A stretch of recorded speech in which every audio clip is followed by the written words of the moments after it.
Hello everyone, welcome back to another video. Today I want to kind of go through just some resumes that are not really put together well. I want to make sure I show you guys what specifically is necessary for a resume in this video.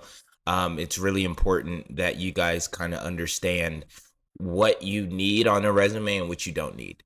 So let's just get into it. So the first thing that people typically do when it comes to resumes is that they have these bios, right?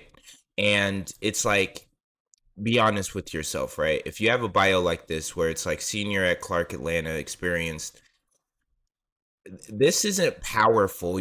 Bios are supposed to be, I worked in this industry for 20 plus years, and I worked on a $10 million deal, and I led a team of 30 people. Like, that is what bios look like. So, and I understand a lot of you guys are students or recent grads, and you're not going to have that experience, which is why you don't really, put a bio on here.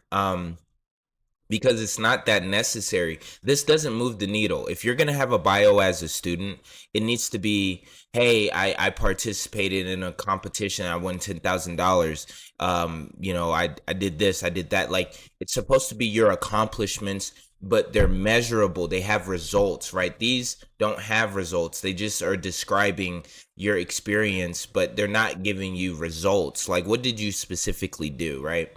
Another thing that I wanted to kind of go through is the skills. Like, these type of skills, other than the CRM, which is actually good, these are more like soft skills. They're just not very like hardworking. Like, how do you quantify that? You know what I mean?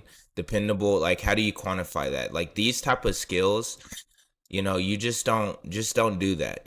Just don't include them. Because they're not really strong. Your skills are supposed to be, hey, I've been using Excel for 5 years, and I know all the power queries, and I know all these formulas and stuff like that. Those are skills, if you know what I mean.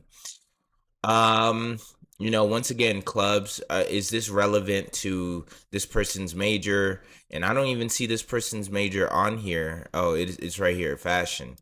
So is this fashion related? I don't know. It's not very descriptive, is it? Is this fashion related? I don't know. It looks like these are, fashion related, which is good. All of these are fashion related.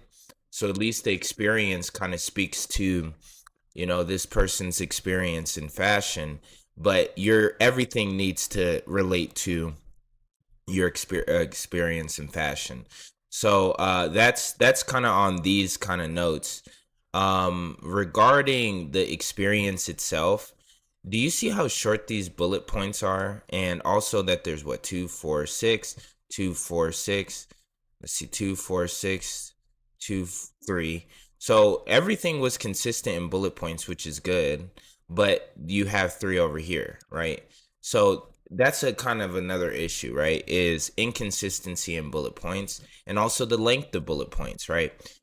Product knowledge, like, we have to be more descriptive when we start kind of talking about like these different experiences you've had. Like, talk about the results. When you mean, when you kind of talk about like exceptional customer service, that's not strong. Talk about what you do.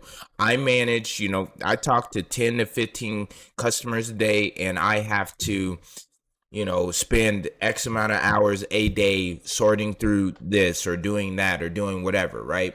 So, like, you really need to make sure that your bullet points are descriptive. So, I'm not going to even have this video be too long. I'm going to have more videos like this coming out, but I just wanted to make sure that I walked you guys through something on the resume, just to make sure you guys understand what you need from it. So if you enjoyed this video, make sure that you like it, subscribe, and tune into our other content. Thank you for listening.